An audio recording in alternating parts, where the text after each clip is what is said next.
Yo, it's your boy Smokey O Drift. Welcome back to the channel. Today, I'm going to be explaining how to tune the cars for any steering wheel. I don't care if you're on a Thrustmaster, Logitech, or a direct drive wheel. We're going to get you drifting today. Let's get into the video. Now, make your way to the dyno stand, and we're going to get right into the meat and potatoes. Yeah, boy. Now, we don't need to worry about the spring length too much, but let's get into spring stiffness.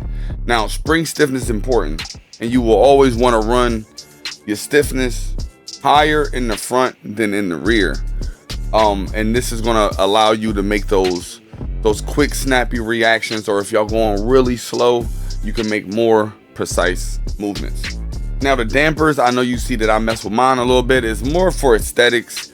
I want more of a bouncy look and feel because, you know, I'm on a direct drive wheel. I want that more realistic feel.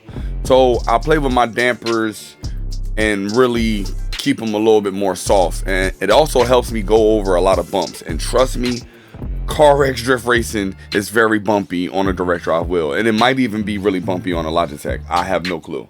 But trust me, it's bumpy. Now, let's get into the sway bars. Now, in real life, we will run higher in the front and lower in the rear.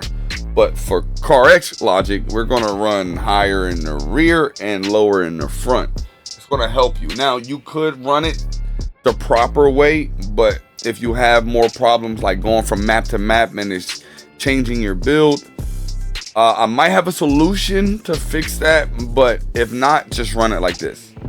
Now let's get into the alignment because this is where it really gets juicy. Daddy, chill. Now look, camber, don't really need to worry about too much. I don't suggest running like max camber. Anything over 8 is absurd, and you might as well be in Japan at a car meet. It's just crazy. But from like 5.5 to about a 7.1, you know what I mean? That's like more competitive. You see those numbers in real life a lot. For the rear, I'm running anywhere from like a -1 to almost a 3. And this just helps with the slip. You know, sometimes I want more grip, sometimes I want more slip. So depending on what you need, depending on what your camber would be. Really not important, but what's more important is this toe. Now, in real life, we will run more of the front end on a negative. It'd be like a -10 to 20, maybe even 30, depending on how fast you will want the car to react. But CarX logic, we're going to need to run a positive. Same thing with the rear, we're going to run a positive. Now, in real life, we will run a positive in the rear as well. Now, you could run the negative in the front and the positive in the rear, but it all really just depends on your wheel and how it feels for you. So just give it a go.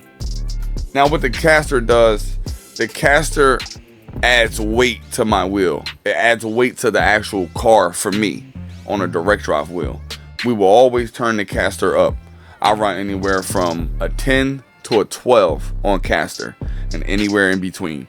And it all depends on the vehicle and how you have it set up. Now, the steering axis, this is important. This is another thing that adds weight to the wheel. And you can even read it here. It allows you to achieve a greater force that returns to the wheel. So it's letting you know, the higher you go with this, the stiffer the wheel's gonna feel, the greater the force the wheel's gonna have. So if you're having issues with force feedback, might need to try to go up on this 1. Just don't go up like 5 at a time. Try 1 and see the difference. You need to be able to feel the difference. Max steering angle, always max steering angle. Ackerman angle. Now this is important. For direct drive wheels, I need you guys to run this at a 0. For other wheels like Logitechs or Thrustmasters, you might need to run your Ackerman at a 40, a 30. You need to find your balance of where it feels comfortable on that wheel. The reason why on Logitechs mainly, the wheel does not spin back for you, and you're gonna need to help it. And this is gonna help you with the wheel spinning back like on its own. So definitely remember, for you Logitech and Thrustmaster guys, to turn up your Ackerman if you're having troubles rotating the car back. All right, kingpin. Now I run anywhere from a 14 to a 17, and this is another thing that returns more force to the wheel, and you can see it right here. Increases the force that returns to the wheel to a neutral position. Now let's get into the wheels. Size 18, not bad. Now this is where it gets important. Tire width. On tire width, you do not want to be running 225s, anything that low on a wheel. The reason why, you just have less contact to the road. This is important. I need you to understand that the contact to the road is going to play a big factor in your wheel and how it feels. So if you don't have enough contact, it's going to feel really light. But if you have enough contact, the wheel might actually feel how it's supposed to feel. I play a lot of Assetto Corsa, so I try to get things to match back to that game. It feels good. Yes, it's easy. It kind of just feels like I'm driving like Gravy Garage Cars over there, or BDC. Now, tire pressure. This is another thing that I'm basically saying that's going to allow the contact to the road. Too much contact, the car going to be a little sluggish. Like, it's going to really be sluggish on the rotations.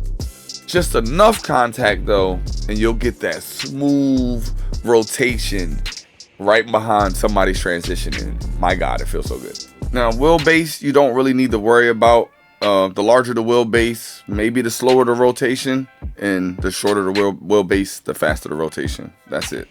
Brakes really doesn't matter. I run anywhere from 4K to 5K depending on the car, and I run anywhere from, I want to say 69 to a 75 on front bias. And that's really the entire tune. If you wanted my engine stuff, here it is. Last but not least, if you just got your car really good, everything feels good, you switch maps, and all of a sudden it's not working, do what I'm doing right here. Go into alignment, change your rear toe to something, and then change it back to what it was. And I promise you, your tune will feel exactly how it did in the last map you were at. This happens to me and a couple of my friends, so hopefully this can help you out as well. Now I'm going to show you my in-game settings along with my Moza pit house settings. Pause the video when needed.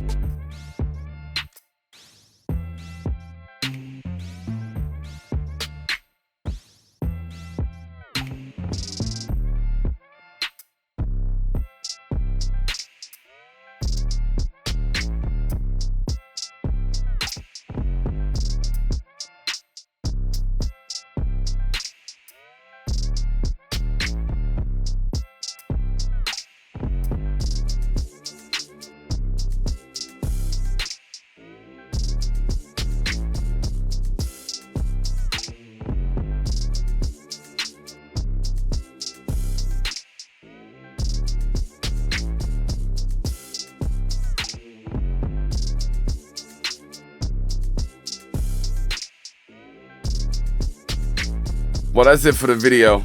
I hope something that I said helped you guys be able to tune them cars better so you guys can get drifting in CarX. I know how it feels to have a game that you just can't drift in on your wheel because it feels horrible. It used to feel like that for me too. If this video helps you out in any way, shape, or form, drop a like. If you're new to the channel, hit the sub. If you want to come slide, if you on wheel, controller, whatever, pull up anytime. Come to the YouTube, come to the Twitch. Anyone's welcome to join.